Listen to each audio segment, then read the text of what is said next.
Welcome to Infoveave. Here is a quick video on how to create an Infoboard using an API.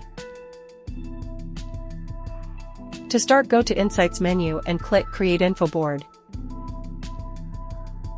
Next, select a template from the list of templates organized by domain and function. Click the blank template and select the Designer Layout option.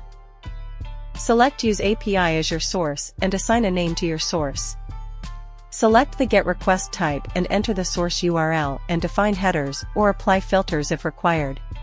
Click Validate and save to add the data as a source. Please note, the data does not persist, rather fetched every time by invoking the API when the Infoboard is refreshed. Let us add a widget to the Infoboard. Drag, drop, or double-click the desired widget from the component panel. Under Configuration, select the source, measures, and dimensions for your widget. To format the measure, click the Format icon.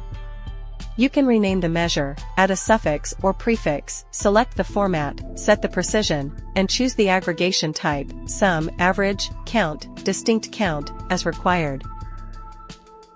Next, under Customization, click Title to add and customize widget title. Follow the same steps to customize other options on your widget, such as background, legends, tooltips, fonts, and colors. Thank you for watching.